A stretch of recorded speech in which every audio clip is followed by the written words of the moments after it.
But yeah, so that was that. All right, Garrett, we have lots of headlines to get to. We do. This, as of Monday, will be called officially the Smoak Stack, brought to you by SeatGeek. So let's go ahead and this is the last one that's not the Smoak Stack, but these are the headlines of the day. We're going to run through them right now. Garrett, go ahead. All right, so with Mark Pope headed to Kentucky, that leaves a void at BYU, and now players have started to hit the portal, including their point guard, and I don't know if that's Dalen or Dylan Hall, but he has hit the portal, so that's a big loss as players are starting to exit from Provo. Yes, Hall's in the portal, and who else? You also have Ali Khalifa, who is the most deceptive player. I don't know how to describe him, if he's unathletically athletic or deceptively athletic, but for him to be able to shoot from beyond the arc the way he does, it just if you look at him, you're like, this cat's not going to play basketball, but he's pretty efficient. 4 assists a game. I mean, obviously he's not knocking it down with just under 6 points a game, but he will step back and hit a three. He'll get some rebounds. He takes up a lot of space, no doubt about that. I do wonder if those guys will wind up at Kentucky or if they'll wind up somewhere else, because again, Mark Pope is fishing in deep waters. In deeper waters now. I mean, he's not, and no offense to BYU, but like, it's different. It's different. Like when you go and you're the coach of Kentucky, that goes from the, the lake to the ocean. Yes. Like he is absolutely, he's whale hunting now. So, but you do here's part of the problem is, Kentucky did maybe a little too much whale hunting. Yes. They might need some worker bees, and especially worker bees who can help Mark Pope bring his program and his style to Kentucky. So I wouldn't be surprised to see people fall there. No, I wouldn't either. Especially if you build around those two, they already know how to implement the system and get it started there. I think that'd be a good way to lay the groundwork. In other, what will be Big 12 basketball news next year, Colorado will be without point guard KJ Simpson as he is headed to the NBA draft. And hiring an agent too, so no hope of him coming back. We will not get to see him play Big 12 basketball. KJ Simpson on his way, hopefully, to the league. I'm not sure where he's projected right now, but I did watch him play in the postseason quite a bit. He is a guy who can get hot and light it up really quick. One of those good all-around players. So we'll see what happens with Simpson as it comes, KJ Simpson, as he comes into the league. But bad news for Colorado. I'm sure they were hoping to have him as they went into the league. Oh, yeah. Look, they'll probably do okay. I mean, they're a good team, and they've been consistently pretty good. But man, not having that guy coming in, it's gonna hurt a little bit. Yep. From one player who we are not sure where he's going to go in the draft to one we will probably see go pretty quick off the board, Donovan Clingan, big man from Connecticut, has entered the NBA draft as well. Yeah, it would have been stupid for him not to. Because he is 7'2". He's pretty athletic, and he will get dirty. He will absolutely get dirty. He's going to have to learn to be a little more graceful as an NBA player, but I mean, there's not guys built like him he plays really good defense. Right. He didn't stop Zach Edey by any stretch of the imagination on Monday night, but he slowed him down enough. He made it harder for him to throw outlet passes. He made it harder for the whole game to run through Zach Edey, and that's why they were able to put distance, because all you need, and this was kind of the difference between UConn's plan against Purdue versus, say, Kim Mulkey's plan versus Caitlin Clark, where it looked like Kim Mulkey was kind of saying, look, there's nothing we can do to stop her if she's going to pull up, 7 feet behind the arc and drain threes, which is kind of true. That's true. But if you can just stop her, which is what South Carolina did for a little while, you can throw them off kilter. Yep. And that's what UConn was able to do. You can't, for 40 minutes, take Zach Edey out of a game. No. But if you take him out for the right 10, then you can win that game by double digits like they did. And they befuddle him enough. It doesn't even have to be 10 consecutively. It can be 2 here, 4 here, 1 here, and this. And those together, that's where the difference lies. It doesn't have to be at 10 straight minutes. Right. That's if it is, man, you've done a great job. But if it's, 3 pockets of 3 and then one minute stretch at the end where he's not a factor, then you can probably win a game. Donovan Clingan did that. He did that very well. And he did it very well against everybody he played at all. So no matter if it was. And, of course, that Connecticut team, they're gonna start losing guys, but I'm not worried about Dan Hurley being able to fill those spots on back-to-back hits there. So, all right, what's next? What's next? We have one football note here as UNLV coach Barry Odom receives a new contract through 2028. And honestly, low-key, I thought he was gone. I thought he had retired. I must have been mixing him up with somebody. We had him on the show, Garrett. Yeah, I know. We had him on the show when we were in Vegas.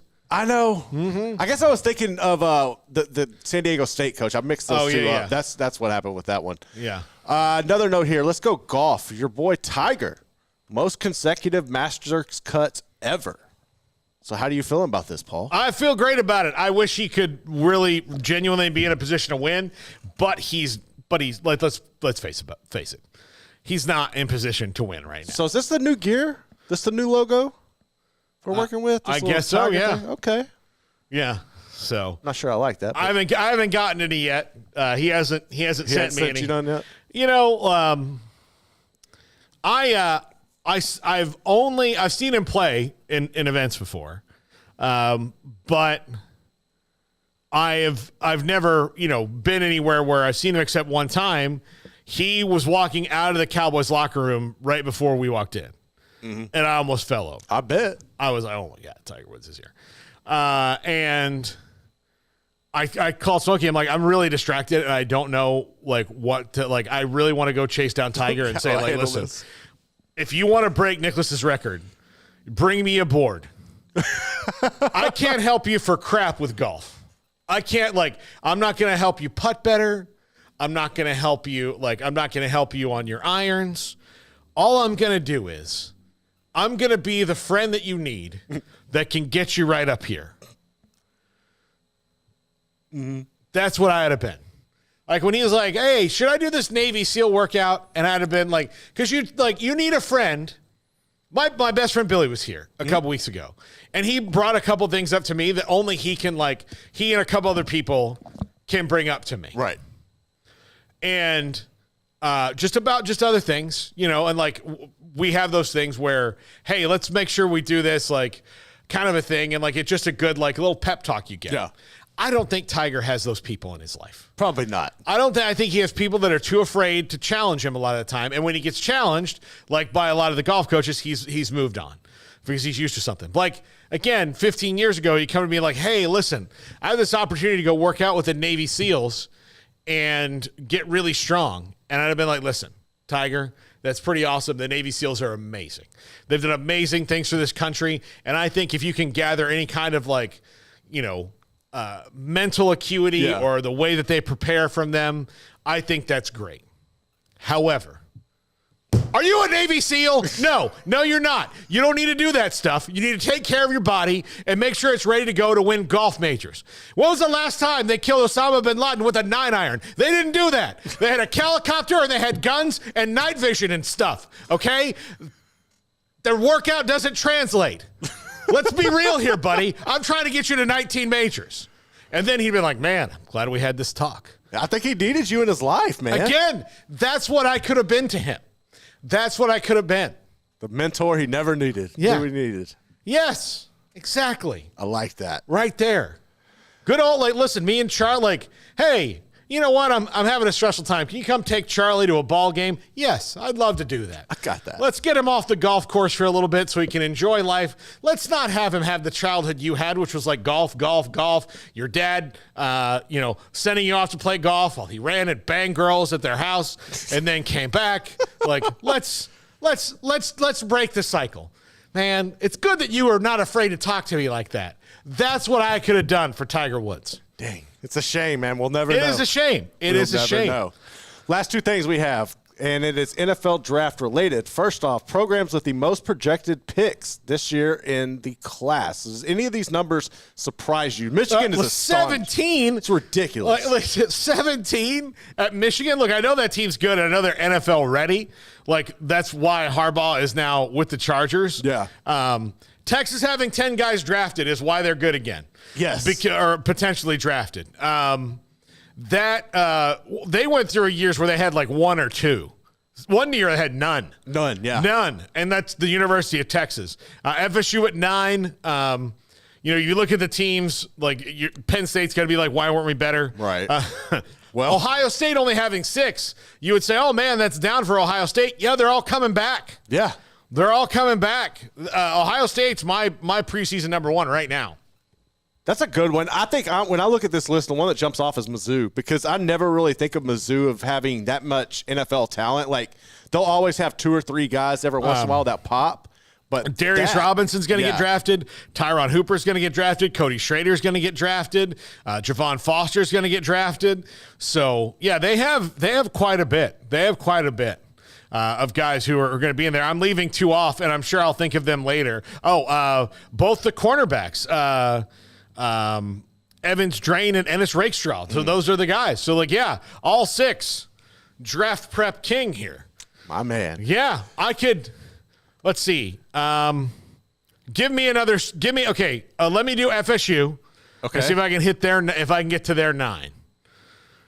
Let's see. FSU's 9 would be Braden Fisk, Keon Coleman, Trey Benson, Jared Verse, Renardo Green, Jerrion Jones, Jaheim Bell. Need 2 more. Kalen DeLoach. Okay. 1 more.